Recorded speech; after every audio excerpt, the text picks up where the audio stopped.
A biblical perspective on life, culture, and current events. This is 2020 on Vision. Cost of living pressures are real in Australia. Mortgage repayments and rents have increased, power prices are up, fuel prices are at all-time highs, and filling a shopping trolley at a supermarket costs hundreds of dollars. So now, more than ever before, we need to manage our financial responsibilities and resources wisely. So today, we're going to ask a question. Have you committed financial infidelity? What is financial infidelity and why does it happen? I can think of none other to ask this question to and get a solid answer than Alex Cook. He's the founder of Wealth with Purpose and he joins us now. Alex, welcome. Hey, Andrew. Great to be with you today. How was your Easter long weekend, Alex? I got to ask that. It was good. Very busy. I mean, I've got 4 kids, so my life never stops being busy, whether it's a weekend or a weekday. There is no off period. But Easter obviously is an awesome time because we get to chat to the kids about what it's really about. And so that was fun. Very good, mate. And did you eat many Easter eggs yourself? I'm proud to say I did none, absolutely none. It must be a record for me. Well, I'm giving you a virtual high five. Well done, congratulations. I got to be honest with you. I'm on the same team. I didn't have one either. Didn't even think of it, to be honest. But here we are. But Alex, let's talk about this topic of financial infidelity. I've actually never heard of it before. What is financial infidelity? Yeah, no, it sounds quite dramatic, doesn't it? Well, look, at the end of the day, it's really about hiding our financial activities from our spouses. And look, over the years of giving financial advice, I've seen all sorts of different types, if you like. Some I've seen is where one spouse racks up credit card debt and the other one doesn't know that that's occurred, and then all of a sudden, of course, eventually it gets found out. So that's one I've seen a few times. Another one I've seen was a lady who was married to someone who she had a rough idea of what her husband was earning, but no idea about the bonuses, and he refused to tell her what the bonuses were, and he was, I think, putting money off to the side. So there's all these sorts of things, but a lot of it is, I guess, a little bit more innocent, and that is sort of hiding our spending habits. And that's not necessarily an innocent thing in the sense we need to be transparent, of course, with the way we live, especially with our spouses. But I think some of it comes out of almost an embarrassment. You know, we kind of think, I'm not that good with money. I don't really, I'm in this. Maybe I'm newlywed and I don't really want my spouse to find out that I'm actually just not that good at it, or I've got debt from my past. There's all that kind of, if you like, a bit of shame that comes with it. Also, potentially, addiction. We often joke about retail therapy, things like that. So I think there is that kind of situation. Of course, some people are under a lot of financial stress, and that's certainly the case at the moment. And so there's this sense of, I feel I have to hide things. Now, of course, it's a very bad idea because ultimately it gets found out. That part I can guarantee. But I think people do it because, there's a bit of fear of judgment. Often we might have different values to our spouse. Quite often husband and wives, what they think is important is different to what their spouse thinks. That's a very, very common thing. And I think also sometimes when people have been in a broken marriage and they come into a new marriage, there may be trust issues, particularly if there were financial problems that led to the original divorce. So, as I say, we need to be, like with anything with faith, we need to be gracious towards our spouse when we do discover these things, or we're the one confessing it to our spouse, be open and honest. But certainly it does happen quite a lot. My understanding, just from stats I've seen, is it's around 30 to 40% of the population have committed financial infidelity. Wow, that's a big stat. It's quite a lot. Yeah, 30 to 40% of people have committed financial infidelity. That's massive. And, Of course, anything that causes a secret in a relationship, whether it's a friendship or, even more so a marriage, secrets create mistrust, don't they? They drive a wedge between couples as opposed to build relationship. Yeah, 100%. And look, at the end of the day, with all these things, there are consequences. That's the reality of it. There are consequences of things. And of course, the big problem is what happens when it gets found out, because it's not a question of if it will get found out.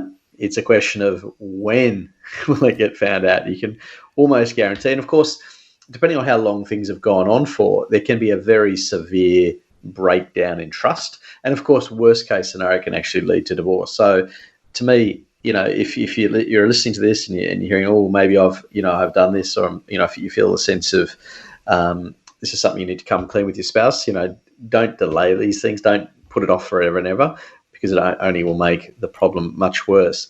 And if it is you, you're the one that needs to come clean. My view is obviously do that as soon as you can.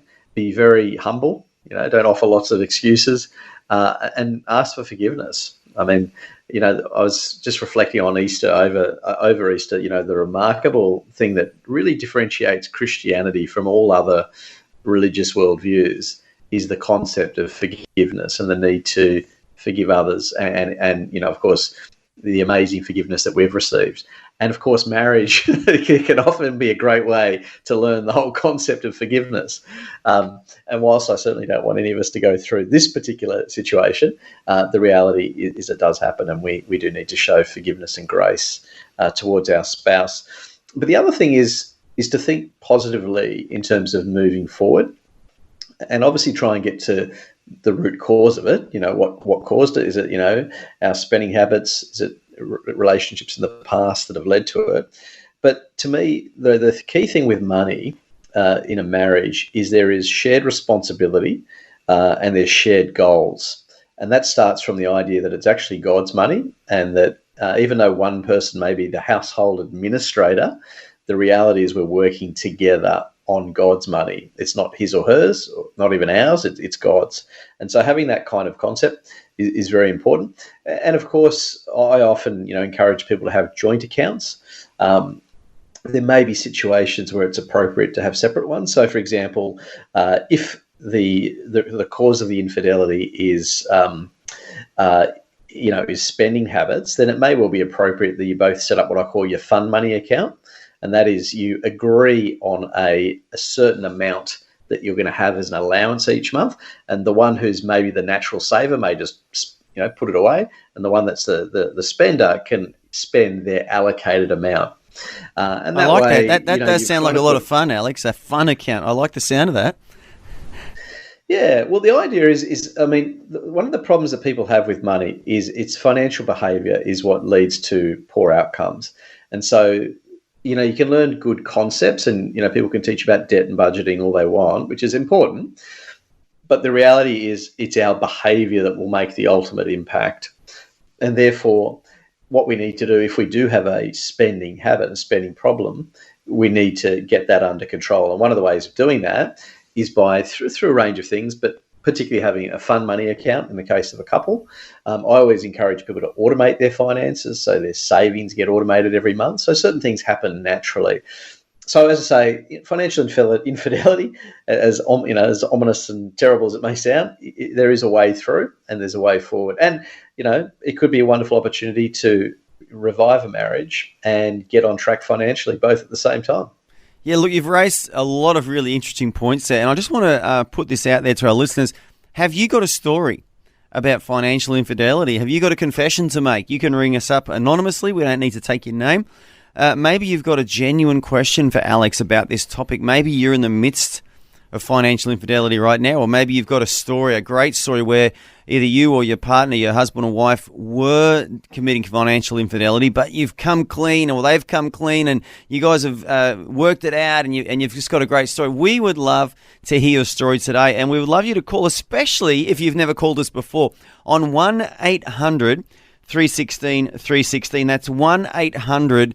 316. But Alex, you just reminded me of something. I remember years ago, have you ever heard of a guy called John Kirkby, started Christians Against Poverty in the UK? Ah, yes. Yeah, and I've read his book too. Yeah, I know them well. Yeah, I remember John, and I met him, I knew him back in the day when he first started, and he was just this guy up in Bradford, West Yorkshire, and he'd go around to people's homes. He was Christians Against Poverty. He was a one-man Christian army against poverty. Yeah. And I remember going into this home with this lady who, and this is back in the mid-90s, she'd racked up about £20,000 of personal debt.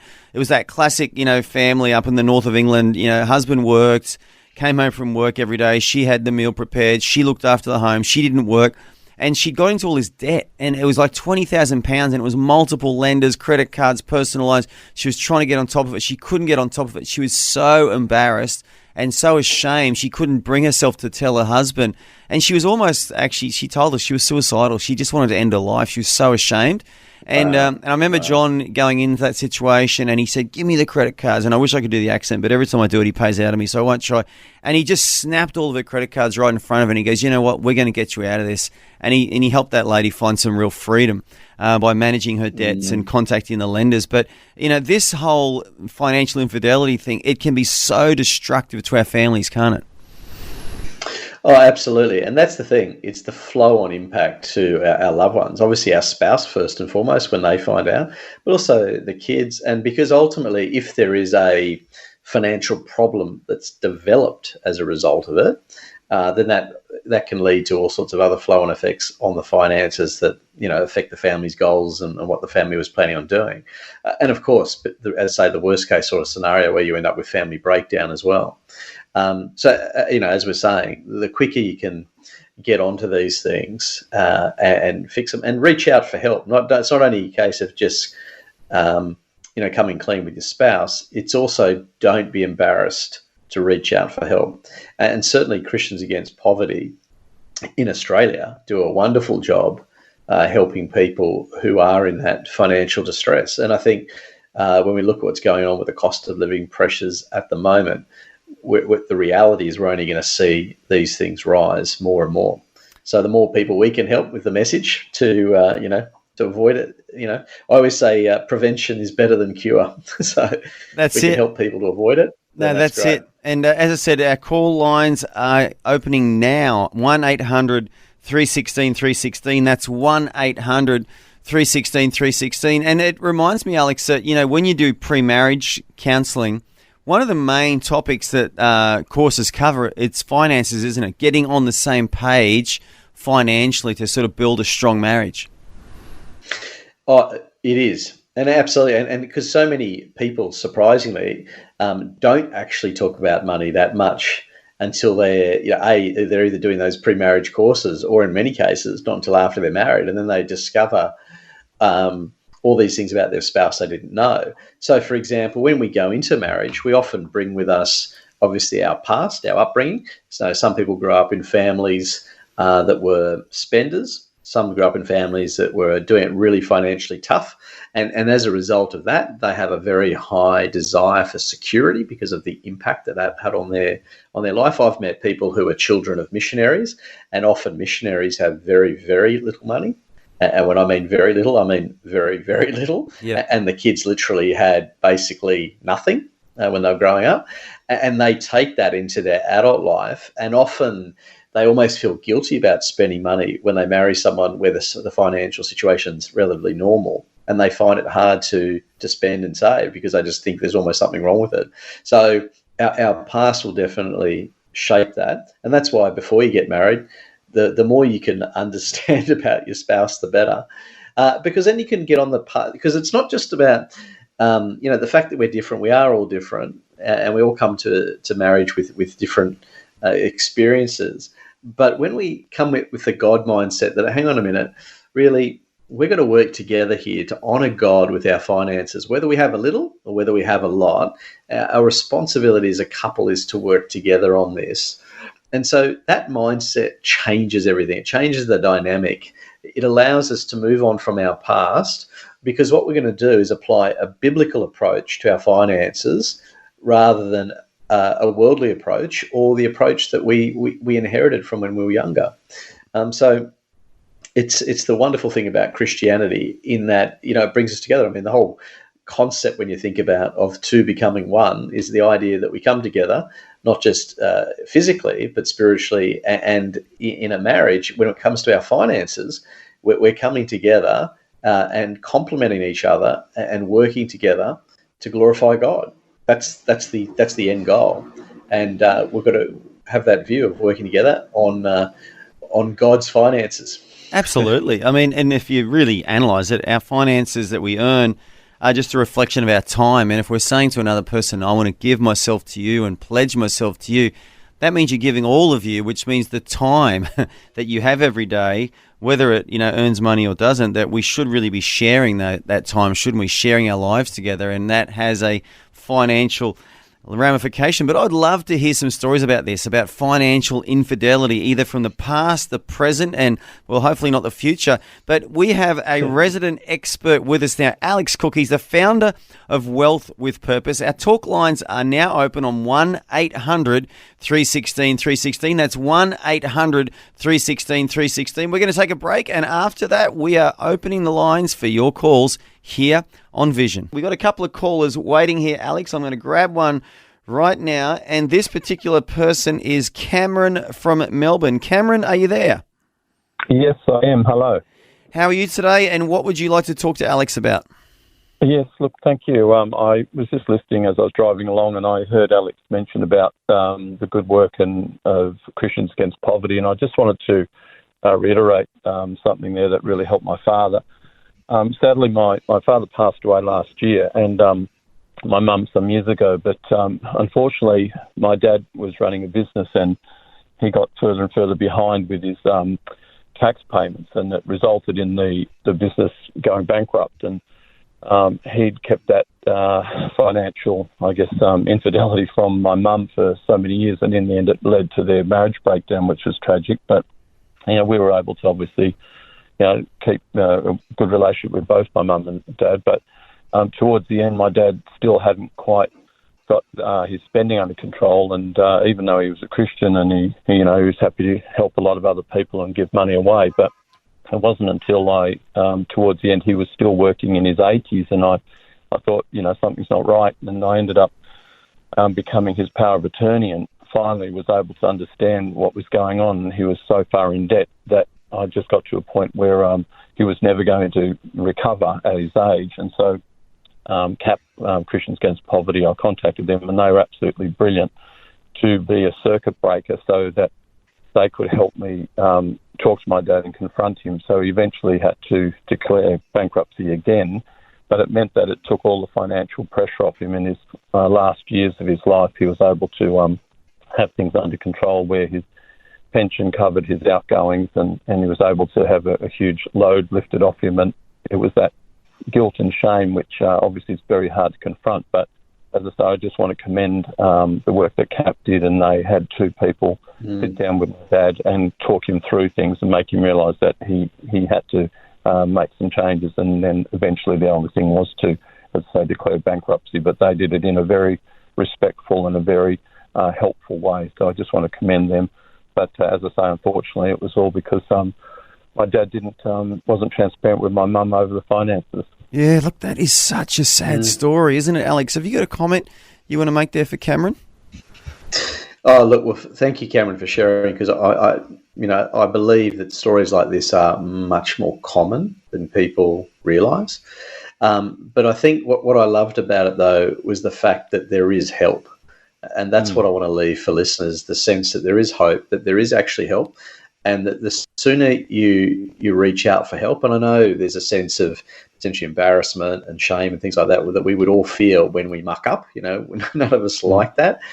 Yeah. But the sooner that we can face that and get help, there is help out there. There are people that love us and care for us, and God himself loves us and wants to help us out of these things as well. And restore too. I'm a great believer. It's not just a case of cleaning up a mess too. There's restoration as well as part of this, both in terms of relationships, but also finances. So what I loved about your story, Cameron, was there is hope, and there is, there are people that will help through. And Cameron, can I ask too, out of interest, what line of work was your dad involved in? Because he worked up until he was 80. What was he doing? Yes, he was involved in a caravan and camping business. So he actually he was quite successful early on in his life, and he was building campers, and he built a company up that he ended up selling to a bigger company. But he then went into camper repairs, and so he had a great knowledge of all the different faults in all different designs of campers, and so he was still trying to help another company design a pop-up camper, but they were just taking advantage of him and using all his ideas and not obviously paying him well enough. So it was very tough to see him working away, but eventually he just had to recognise that when you're in your 80s, your best working years are well and truly behind you, and he just had to finally let that dream go. But it was all because of the financial pressure he'd put himself under. Yeah, and going back to that, so he's obviously a busy guy, a very capable, intelligent guy. Well, what was he spending his money on? Yeah, interestingly, the frustration of initially knowing how far in debt he was that he'd been selling parts and things like that at a price too low for what he could receive. But we actually found out later he was actually supporting a lady who had cancer and couldn't pay for her treatment. And so when I found his actual checkbooks and went through all this stuff, he'd actually constantly paid every month for 3 years of this lady's cancer treatment, which was lovely. Wow. So he was generous to the point of bringing hardship to himself. What an amazing man, huh? Wow. Yeah, he was. Yeah. Alex, you want to say something more about that? No, look. It's amazing though that he was still, as you say, remaining generous the whole way through, even though to his own detriment at the end as well. Wow. Yeah. It's incredible. Cameron, I want to thank you so much for calling in. It's such a sad story, but there is a bit of a happy ending there. And as you said, CAP do a great work, Christians Against Poverty, around the world. They're in many nations around the world now. But I want to thank you so much for joining us on 2020 today. Thank you very much. Good on you. Thanks, guys. Thanks, Cameron. And we do have another caller who's been very patiently waiting. And is it Caroline there from WA? Caroline, are you with us? Hello, how you going? Good, Caroline. How are you? And what would you like to talk about today with Alex? I would just like the biblical, truly biblical perspective. I was married. I'm now divorced. I ended up being homeless for a long time because my ex-husband said he earned the money and he did it in a very aggressive manner. Therefore, the money was his. The house was his because he earned the money. The belongings were his because he earned the money that bought it. He had several other little casual jobs, to put it mildly. He kept the money for that. And when we divorced, he got everything apart from some superannuation, everything he kept. So I ended up homeless. I'm okay now, I'm fine. But my whole thing is, the person that owns it, owns it. I was allowed access to an account, but tens of thousands of dollars, just where's it gone? It was, how does God see that? Because he was the male, therefore the head of the home. He earned the money, so he didn't have to share or tell or do anything, and therefore it was all his. How does that fit in? Yeah, look, that's a really good question to ask. And Alex, we've only got about 2 minutes to news, just so you know. So, Caroline, I'd love you to stick around after the news as well, if you don't mind. And Alex will continue to answer that question. But just as a little starter now, Alex, what's your first thoughts on this? Well, the first thing is he was in the wrong in terms of the way he was actually behaving towards you. Because, I mean, he was saying, it's my money, I've worked hard for it, and therefore I get to decide. Approach it all. Husbands have a significant burden. It says they're to love their wives like Christ loved the church, which puts a big burden on how you treat your spouse. In other words, you've got to treat them really well. And the way that he was speaking to you was essentially false, because not only was it not his money. God gives us the talents ability to go to work and make money, which obviously he had that ability to do. But that's a gift from God, that talent he had to build wealth in the first place. So he should be humble before God, thanking God for that ability. And then as a family man, as a married man, he then has to obviously share that with his spouse, but not only share it, it's a shared responsibility. It's shared goals and objectives. Those things get worked out together, because when you get married, two become one, and ultimately you're both got to stand before God and give an account of how you've stewarded the resources together. And so it sounds to me like, he was a lone ranger in many ways, thinking that because he was the male, he could do as he wished. And that's just the exact opposite to what I think the Bible teaches us to do. I mean, at the end of the day, we've got to work together to steward God's resources. So it's a real, it's a challenge. It's not easy. Yeah, but you know what? It's not his attitude's not uncommon, and it's not an unusual story either, Alex. And I want us to just keep visiting this story as well. But we're going to take a break right now. We're going to go to the National News Bulletin. Caroline, I really want to ask you to stick around. I thank you for the call. We're going to continue talking about this particular story after the news, because this is not a one-off, as Alex said. I've heard this story over and over again. Alex, we had a call from Caroline, I think it was in WA. And Caroline, are you still with us? Yeah. So, Alex, Caroline initially asked for a biblical perspective on the scenario that she was facing. And do you want to add some biblical truth to the answer you gave before the news? Yeah, well, look, the scenario was, I guess, a situation where a husband's basically saying to his wife, look, hey, I'm the head of the house, and basically I'm going to do what I like with the finances. That was the summary gist of it. And that's an attitude, sadly, that is too common.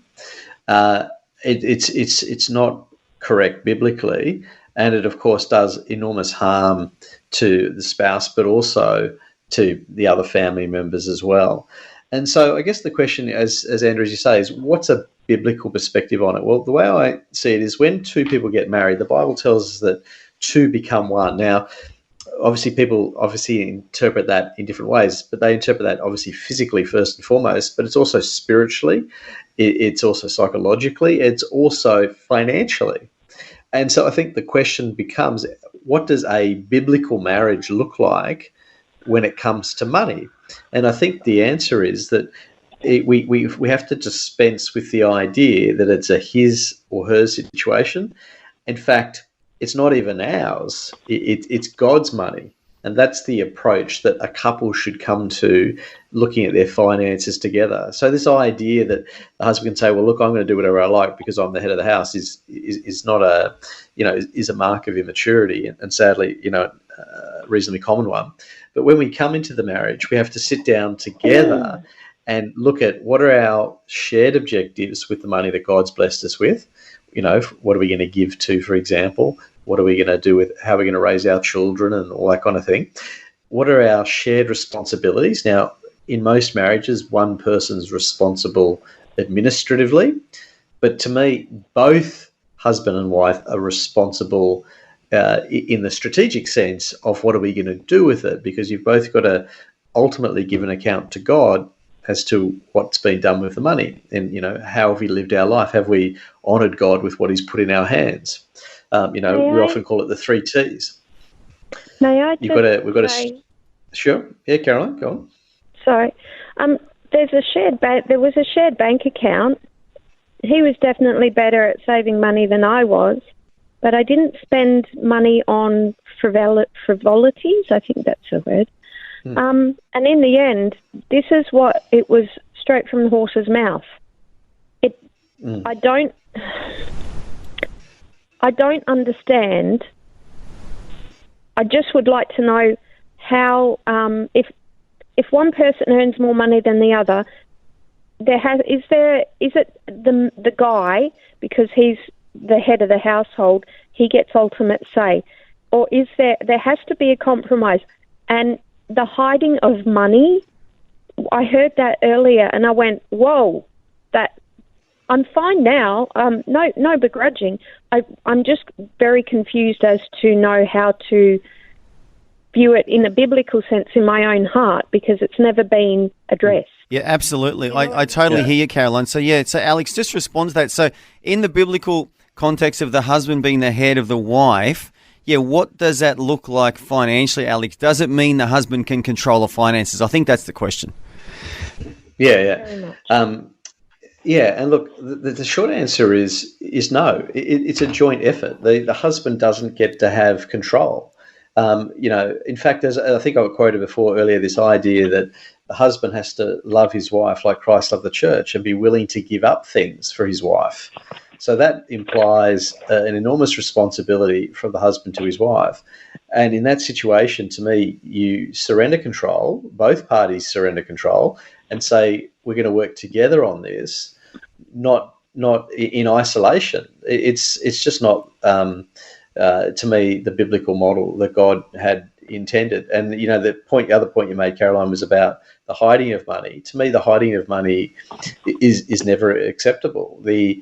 As I say, there may be reasons why we separate finances for particular reasons and sometimes for tax reasons, but it should always be transparent. Both parties should always know the situation that the family's in at all times. And you work on it together. Yeah, absolutely. Carolyn, a lot of people are calling in and others want to make comments and ask questions as well, but I just want to thank you so much for having the courage to call us, and really sorry to hear that you went through that. I mean, that's just an awful experience, and I hope Alex has clarified for you that what you went through is definitely not biblical. It's not the Christian way of doing life or marriage or relationship. And, we're just really sorry you went through that, Carolyn, but I just want to thank you so much for... I'm fine now. Yeah, that's I great. can afford chocolate. I'm fine. Good on you. Well, thank you so much for calling in today, and God bless her. Thank you. You too. Yes, All right. that's correct. Okay, we've got other calls waiting. We have Susan in WA has been very patiently waiting there. Susan, are you there? Yes, I am. Yes. What's your question or comment for Alex today? I just caught a phrase that he said before it went to talkback, and it was about, as Christians, sharing what we have so that no one is left bereft or struggling as much. As Christians, we come in and share our lives and our hearts, including our money, with each other.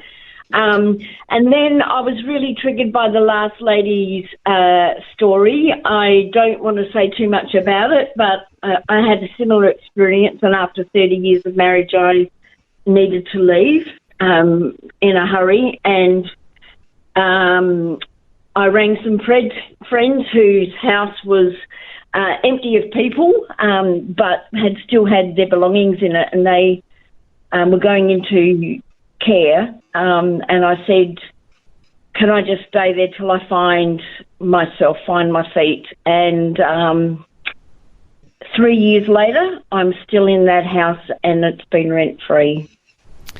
And I just thank God that when your world falls apart, God and other Christians step in. And I just want to say a word to, all the women out there who are struggling with this sort of thing. Seek God and seek a loving church family who will be generous, with their hearts and souls, as well as money, as well as possessions, as well as whatever God has given us to share with others. Yeah. And I'm really praising God, because I admit on air that, I haven't managed my money that well personally, and still struggling with that, but there are other honourable and wonderful Christians and people out there with hearts full of love, and just thank God for that. And any women out there who are struggling with this sort of thing, just seek God. And yeah, well, you've got a great story about God looking after you, and especially I especially love this part of the local church, that this is always God's design for the local church, isn't it, Alex, that God uses these people to really help people. But can I ask, were you in a marriage too where you were not allowed to control the finances, yet you were really left in the dark with all the financial decisions?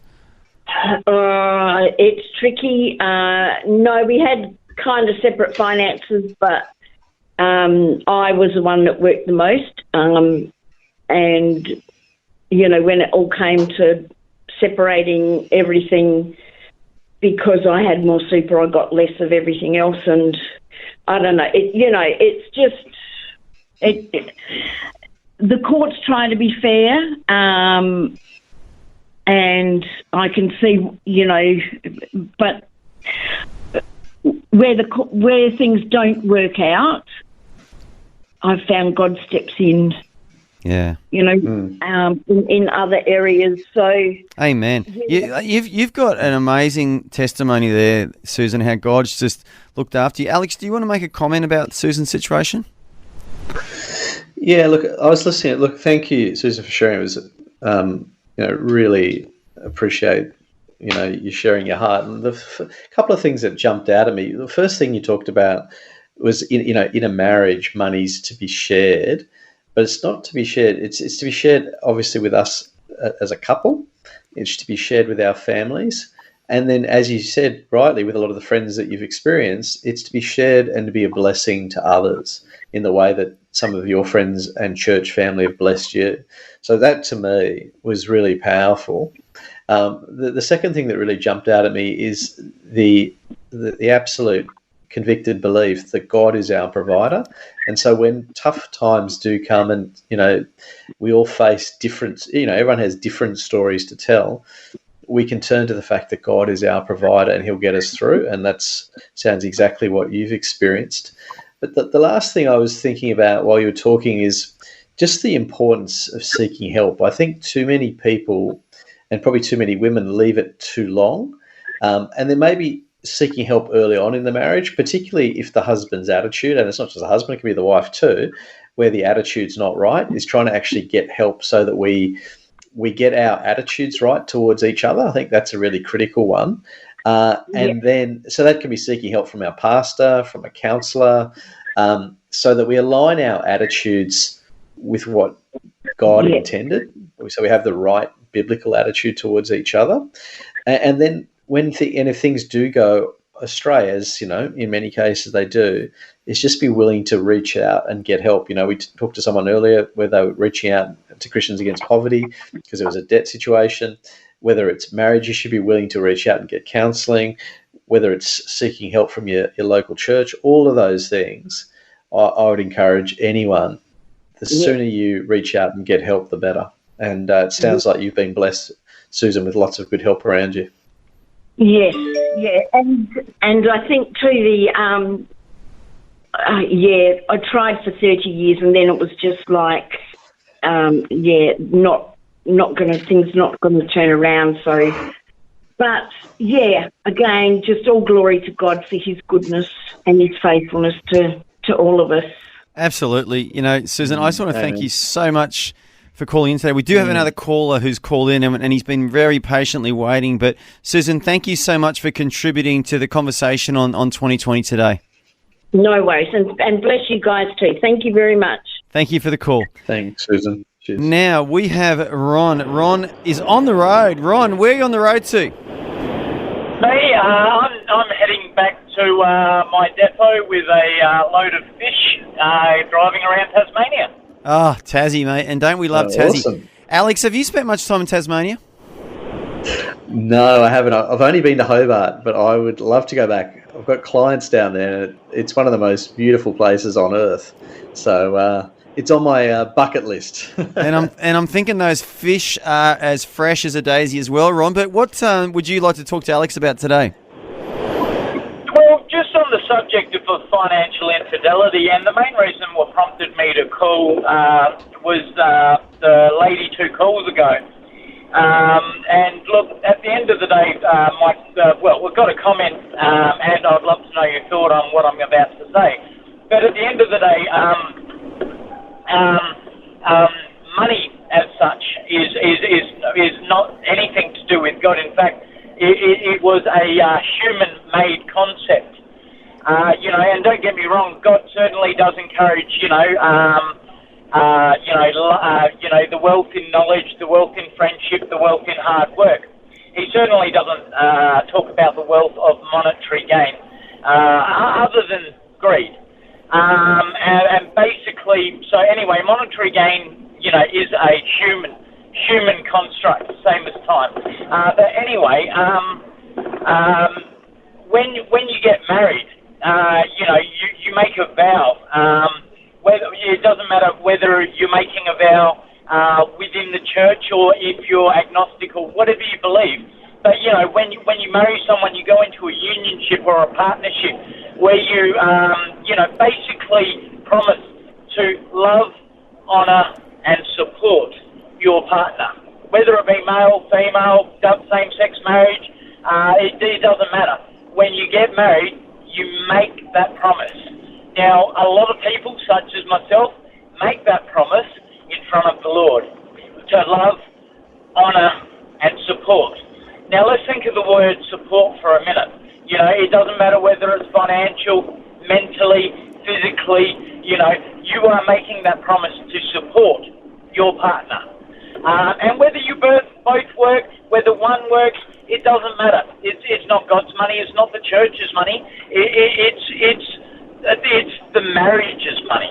Yeah. So what's your point, mate? So what you're trying to say then is that when you get married, because we pledge our support to one another, that includes finances. Is that where you're going with this? Absolutely, and that is certainly something God encourages. Now, he might not,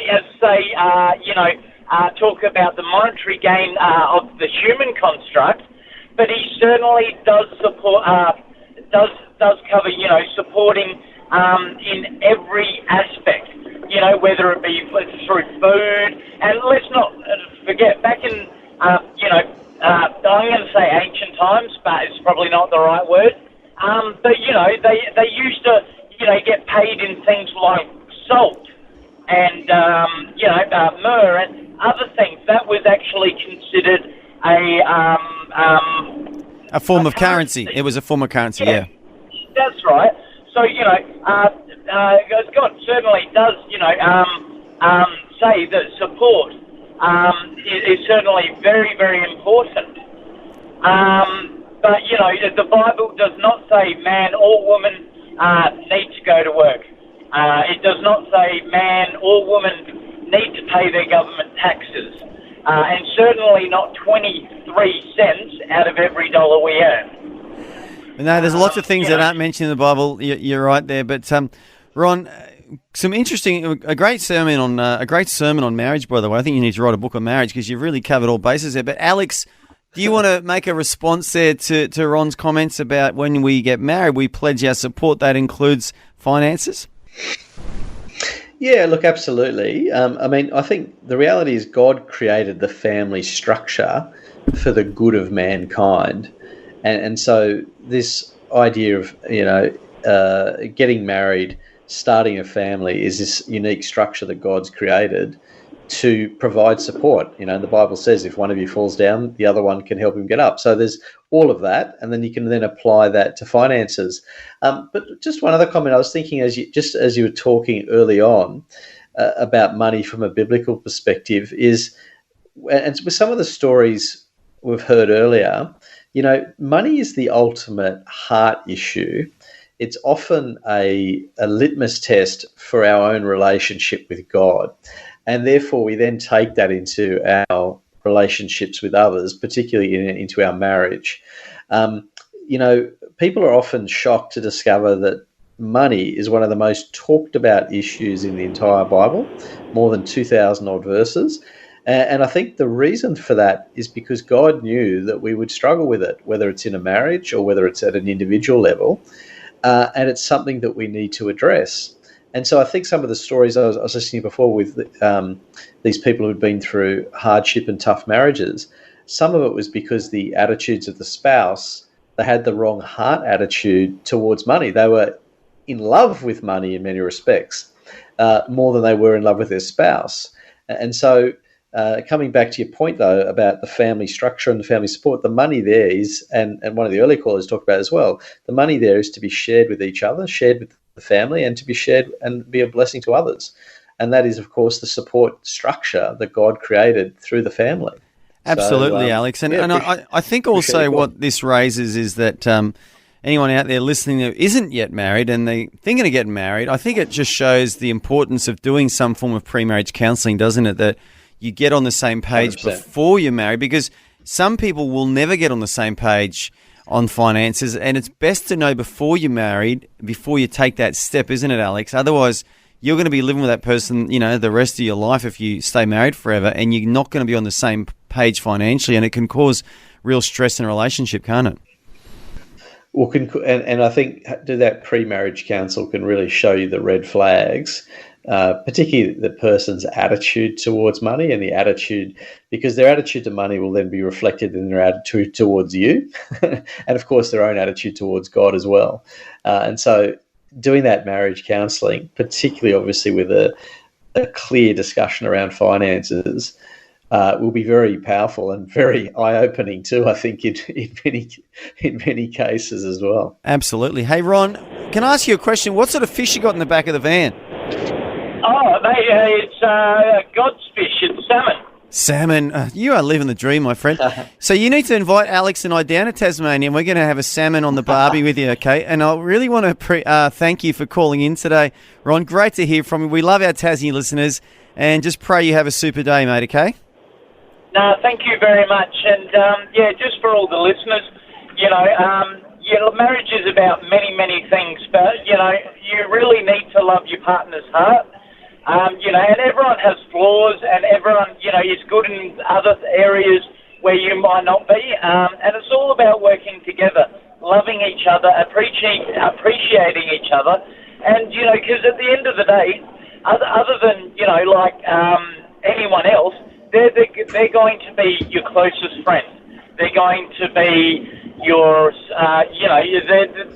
they're going to be with you throughout your entire life. Ideally. That's it. You've nailed it, Ron. You've nailed it. We do have to go. We've got to move on. But, Ron, we really appreciate your call. We are jealous of all that fresh Tasmanian salmon in the back of your truck or your van today. And I really hope you call us again on 2020. Ron, you have a super day and God bless. Now, so back at you guys. Thank you very much for allowing me this platform to share my thoughts. Good on you, Ron. Good on you, Ron. Well, thanks, Alex Cook has been our guest today. He's from Wealth with Purpose. Alex, I thought today was really good. We had some great calls and some really, I think, generic topics too that a lot of people can relate to about just the stress and the pressure of finances in families and marriages and relationships. And what a great question that you posed today. Have you committed financial infidelity? Alex, if people want to reach out to you and maybe, get on your books and get financial advice from you, what is the best way for people to contact you? Yeah, look, the best thing to do is jump on wealthwithpurpose.com. That's our website. And there's, a truckload of resources there to help people in different ways, whether it's our ebooks, whether it's coaching services, a whole range of different things, all designed to help people get ahead, get their finances aligned with God's word, and to be a blessing to themselves and, of course, to their families and to build God's kingdom. Well, Alex, it's always a pleasure. It's always a joy to have you as our guest, and I want to thank you for joining us on this Tuesday edition of 2020. My pleasure. Great to be with you. Thanks for taking time to listen to this audio on demand from Vision Christian Media. To find out more about us, go to vision.org.au.